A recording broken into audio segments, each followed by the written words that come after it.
Bismillahirrahmanirrahim. Assalamualaikum warahmatullahi wabarakatuh. Alhamdulillah, wassalatu wassalamu ala rasulillah. Kaum muslimin yang dirahmati Allah subhanahu wa ta'ala, kembali kita bertemu dalam channel Dari Hati ke Hati, dan masih bersama guru kita Syekh Khalil.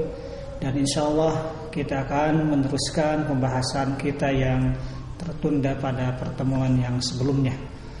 Assalamualaikum warahmatullahi wabarakatuh. Assalamualaikum warahmatullahi wabarakatuh. Bismillah, alhamdulillah, wassalatu wassalamu ala rasulillah. أظنكم متشوقون لمعرفة ما حصل بعد أن جليبيب ردته حتى أم البنت ولم ترضى بتزويجه بنتها، فماذا حصل؟ هنا حصل شيء غريب ومدهش. Ya, mungkin para pemirsa semua merasa rindu, tidak sabar untuk mengikuti kelanjutan kisah Julaibib yang sempat tertunda.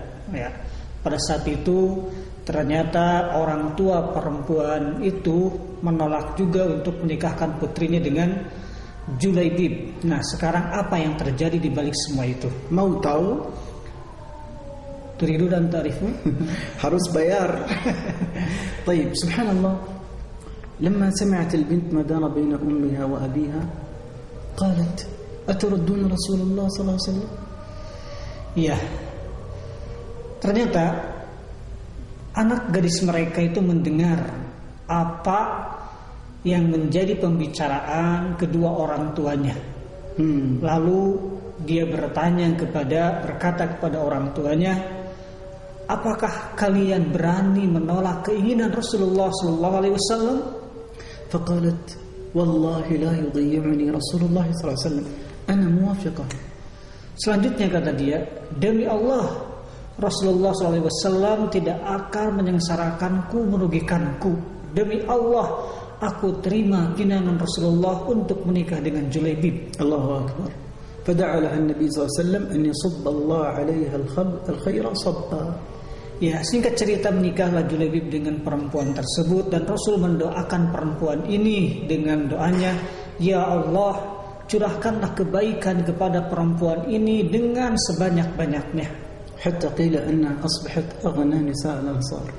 Sehingga dalam waktu yang singkat, perempuan ini menjadi perempuan terkaya dari golongan Ansar. Naam, lam tantahi qissah Julaibib. Kisah Julaibib tidak berhenti sampai di sini. Ma zala li Julaibib qissah. Ya, kisah Julaibib masih berlanjut. Fi ghazwatin min al-ghazawat wa ba'da intihai al-ghazwah. Ya, dalam sebuah pertempuran antara kaum muslimin memerangi orang-orang kafir, ketika mereka selesai dari pertempuran, نعم بعد انتهاء الغزوة سبحان الله النبي صلى الله عليه وسلم تفقد أصحابه. Ya, subhanallah, ketika selesai pertempuran, Rasulullah SAW mencari-cari sahabat-sahabat beliau. فقال النبي صلى الله عليه وسلم لأصحابه رضي الله عنهم هل تفقدون من أحد؟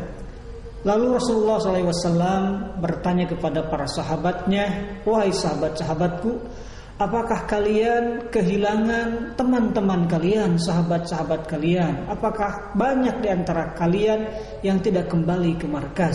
Qalu na'am ya Rasulullah. Lalu mereka menjawab, iya wahai Rasulullah.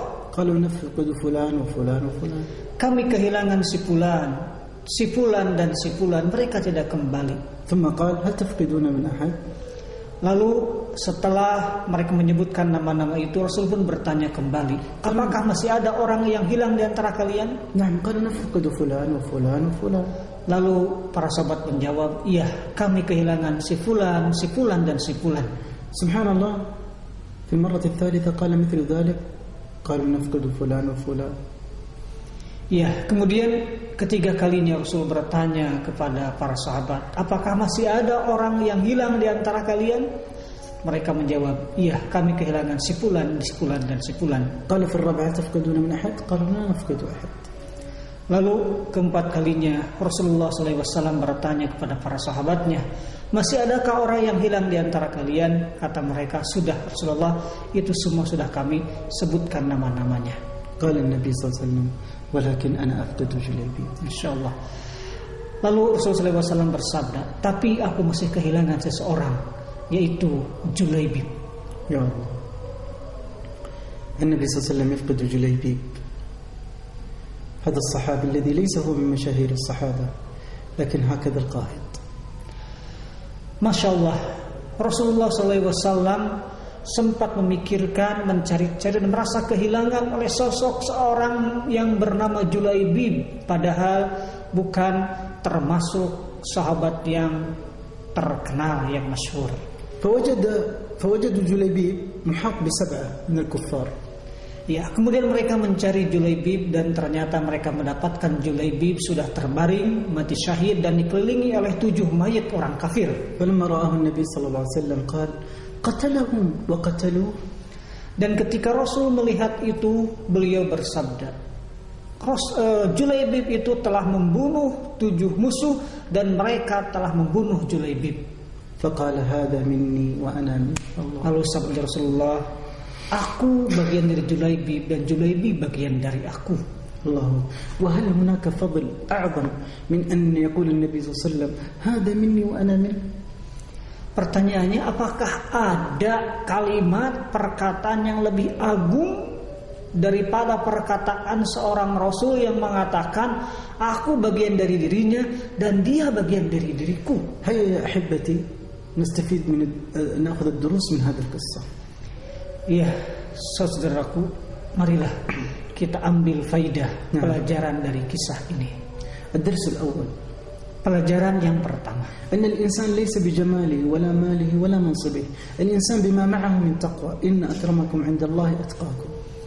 Iya, sosok kedudukan dan kemuliaan seseorang itu bukan terdapat pada hartanya, ketampanannya, jabatannya, melainkan tergantung kepada ketakwaan yang ada dalam hatinya. هذا جليبيب ليس مال ولا جمال ولا منصب، لكن رفعه الله بسبب تقواه.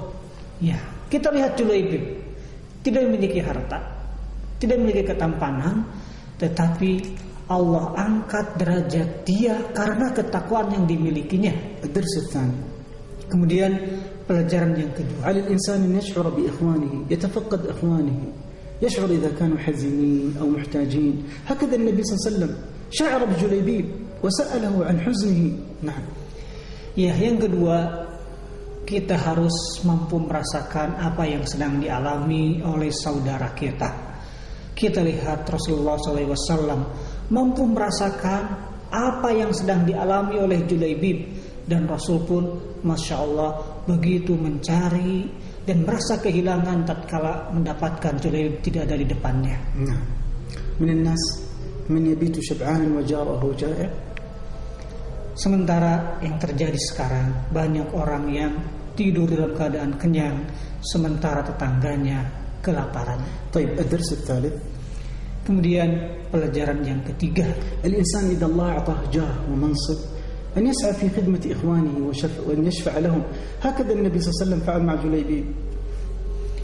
Ya, kemudian pelajaran yang ketiga, seseorang yang punya kekuasaan, punya kedudukan pangkat yang cukup besar, maka hendaklah dia menolong, membantu orang-orang yang lemah.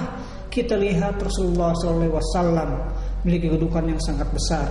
Dia mampu dan rela untuk menolong seseorang yang sangat kecil, yang sangat lemah seperti Julaibib. وأبشروا بخير. النبي صلى الله عليه وسلم قال الله في عون العبد ما كان العبد في عون أخيه. Ya, Rasulullah SAW bersabda, sesungguhnya Allah akan menolong seorang hamba tatkala hamba tersebut menolong saudaranya. نعم. الدرس الرابع. Kemudian pelajaran yang keempat, طاعة النبي صلى الله عليه وسلم هي السعادة وهي الخير والبركة في الدنيا والآخرة. ya, taat kepada Nabi SAW akan memberikan kebahagiaan dalam hidup kita. سبحان الله. هذه البنت أطاعت النبي صلى الله عليه وسلم في أمر دنيوي وكان لها الحق أن ترفض. Sahih. فجاءها خير الدنيا. فكيف الإنسان إذا يطيع النبي صلى الله عليه وسلم في أمر الدين وهو واجب؟ Kita lihat perempuan tadi taat kepada Rasulullah SAW dalam urusan dunia, padahal dia punya hak untuk menolak. Tapi karena yakin bahwa taat kepada Rasul itu akan memberikan kebahagiaan, maka benar sekali dia menjadi orang yang paling kaya. Ini dalam urusan taat kepada Rasulullah dalam urusan dunia, apalagi kalau taat dalam urusan agama. Tentu akan mendapatkan kemenangan yang sangat besar. Kemudian pelajaran yang kelima, على الإنسان أن يتفقد إخوانه خاصة إذا فقدهم في مجالس الخير مثلا في المسجد أو نحو ذلك. Ya, setiap insan hendaklah memperhatikan, mencari-cari saudara-saudaranya, terutama dalam majelis-majelis kebaikan. نعم هذا النبي صلى الله عليه وسلم تفقد جليبيب. Kita lihat Rasulullah SAW tadi mencari-cari dan merasa kehilangan oleh seorang yang bernama Julaibib. إذا تفقدنا بعضنا بعض نستطيع أن نعين بعضنا بعض وأن يخدم بعضنا بعض. Apabila kita saling memperhatikan, maka kita akan mampu saling menolong dan membantu dengan sama. أرجو أن نكون عشنا مع قصة جليبيب وقتا ممتعا ومفيدا. والقصة هذه ليست من أجل صحيح نحن نحب القصص لكن من أجل أن نستفيد من الدروس ونجعلها واقعا في حياتنا. Ya, mudah-mudahan kisah Julaibib ini bisa membuat hati kita tentunya menikmatinya, dan tentunya kisah yang kita ikuti tadi itu bukan hanya untuk sekedar pengetahuan, tetapi berharap kita mampu mengambil pelajaran-pelajaran yang terkandung di dalamnya dan kita terapkan dalam kehidupan kita sehari-hari. ما رأيك أستاذ نلخص الدروس؟ Ya, mungkin. Ya, kita simpulkan apa yang telah kita kaji dari dua pertemuan ini. تحقيق التقوى وأنها أعظم من الجمال الظاهري. Ya, realisasikan takwa, karena ketakwaan adalah keindahan yang sangat hakiki dalam hidup ini. وهي الجمال الحقيقي. Itu adalah ketakwaan yang hakiki yang sebenarnya. الثاني أن نشفع لإخواننا أن نشعر بإخواننا. نعم. Yang kedua adalah harus mampu saling merasakan dengan sesama saudara. الثالث أن نعين إخواننا ما استطعنا. Marilah kita tolong saudara kita semampu kita. الرابع أن نحرص على طاعة الحبيب صلى الله عليه وسلم. Yang keempat, marilah kita meningkatkan ketakwaan kita kepada Al-Habib Nabi Muhammad sallallahu alaihi wasallam. الخامس أن يتفقد بعضنا بعض خاصة إذا افتقدنا إخواننا في مجالس الخير.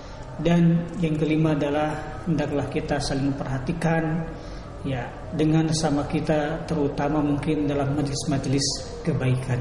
شكرا لاستماعكم وأرجو أنكم استفدنا وما في بيان gratis ya.